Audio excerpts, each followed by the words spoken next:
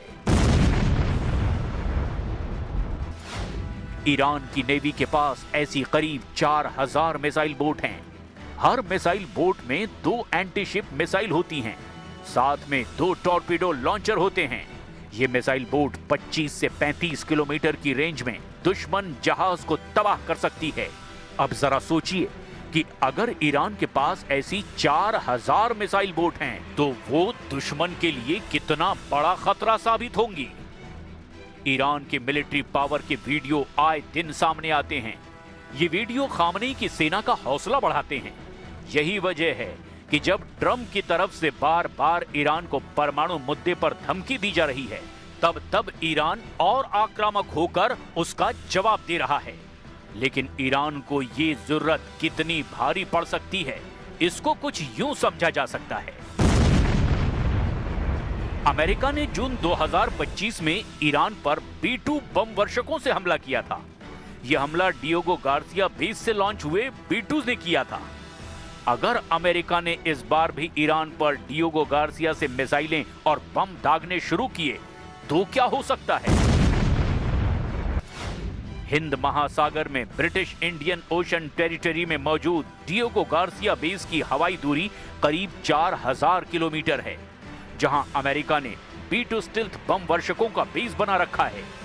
इसके साथ Diego Garcia पर सुपर पावर का B-52 स्ट्रेटोफोर्टिस बम वर्षक भी तैनात है।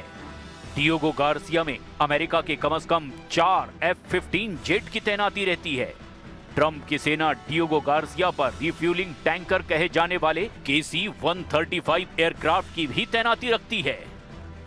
यूएस नेवी और यूएस एयरफोर्स के वो हथियार डिएगो गार्सिया पर हैं जिनकी काट दुनिया में किसी के पास नहीं है। अमेरिका दुश्मनों को भ्रम में डालकर अक्सर डिएगो बेस से दहलाता रहा है।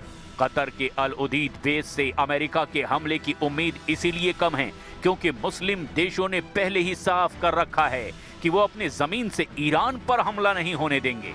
मतलब अमेरिका तैयारी तो खाड़ी देशों के अड्डों पर कर रहा है, लेकिन ईरान पर हथौड़ा गिरेगा डिएगो गार्सिया जैसे सुपर सीक्रेट लॉन्च पैड से। वैसे भी अमेरिका सरप्राइज देता है। दुश्मन की सोच से परे वॉर प्लान बनाकर अमेरिका घर में घुसकर मारता है।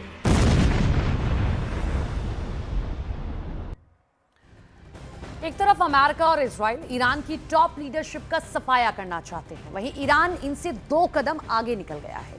ईरान ने अपने सरकारी टीवी चैनल पर इजराइल के 7 लोगों की हिट लिस्ट जारी कर दी और दावा कर दिया कि ईरान को जैसे ही मौका मिलेगा वो इजराइल के इन 7 लोगों को जान से मार देगा। अब हैरानी की बात यह है कि ईरान की इस हिट लिस्ट में सबसे पहला नाम इजराइल के प्रधानमंत्री बेंजामिन नेतन्याहू का है।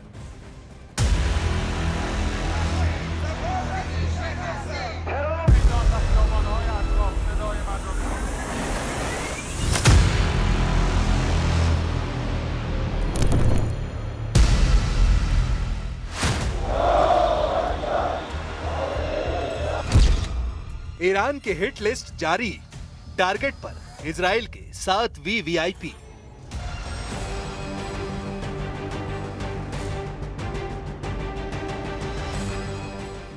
यकीन मानिए, इस बार अमेरिका और इजराइल से होने जा रही जंग में जितने आम लोग जमीन पर मारे जाएंगे, उससे कहीं ज्यादा वीवीआईपी, जनरल कमांडर और राजनेता, राष्ट्र प्रमुख ईरान, इजराइल और अमेरिका में मारे जा सकते हैं। अभी तक जितने भी टॉप नेता, जनरल और कमांडर मारे गए हैं, उनमें से अधिकतर ईरानी थे। ईरान के जनरल, कमांडर और परमाणु वैज्ञानिक मारे जा चुके हैं। लेकिन इस बार ईरान ने भी तय कर लिया है कि वो एक एक मौत का बदला इजराइल और अमेरिका से जरूर लेगा। इजराइल की खुफिया एजेंसी मोसाद और अमेरिका की एजेंसी CIA ने चेतावनी जारी करते हुए कहा कि अमेरिका के राष्ट्रपति ट्रंप, इजराइल के प्रधानमंत्री नेतन्याहू और इजराइल की टॉप हस्तियां ईरान का प्राइम टारगेट बन चुके हैं और ईरान उन्हें मारने या टारगेट करने में जरा भी हिचक नहीं दिखाएगा। यानी अब ऐसी खूनी जंग की शुरुआत होने जा रही है जहां पूरी की पूरी लीडरशिप का सफाया हो जाएगा। हैरानी की बात तो यह है कि ईरान डंके की चोट पर इजराइल के लीडरशिप को मारने का खुल्लम खुल्ला ऐलान कर रहा है।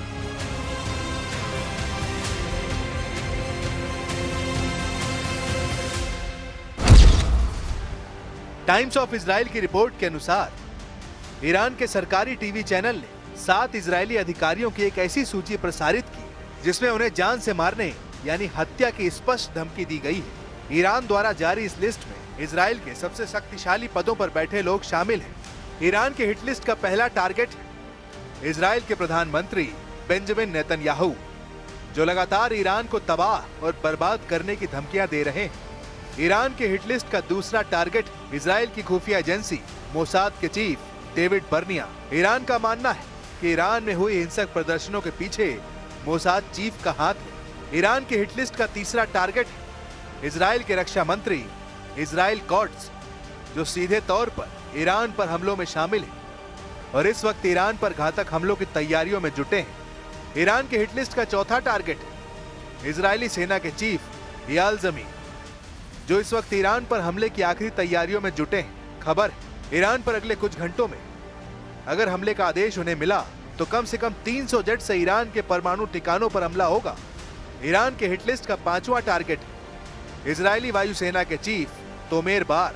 ईरान के मिसाइल और परमाणु ठिकानों पर सटीक हमले की जिम्मेदारी इन्हीं के ऊपर है और ईरान इन्हें हर हाल में मारना चाहता है। ईरान की हिट लिस्ट का छठा टारगेट है इजरायली सैन्य खुफिया निदेशालय के प्रमुख श्लोम बाइंडर, जो इस वक्त ईरान के 200 शहरों में हुए प्रदर्शनों और तेहरान के अंदर तोड़फोड़ और बवाल करवाने में जुटे हैं। ऐसे आरोप ईरान की तरफ से लगाए गए हैं। ईरान की हिट लिस्ट का सातवां टारगेट इजराइल की संचालन निदेशालय के प्रमुख इतिज कोहेन, जो ईरान पर हमले की तैयारी में जुटे हैं। ईरान कुल मिलाकर इजराइल के 7 VVIP को जान से मारना चाहता है ताकि ईरान अपना हिसाब किताब पूरा कर सके।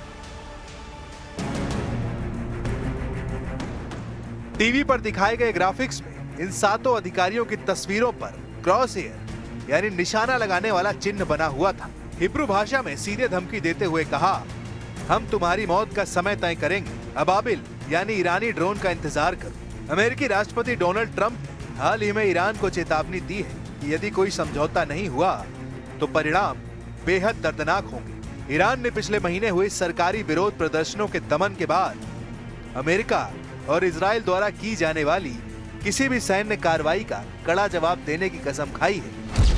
ईरान के गद्दार मोसाद के वफादार इजरायली सेना ने इसके जवाब में फारसी भाषा में एक सार्वजनिक संदेश जारी किया है।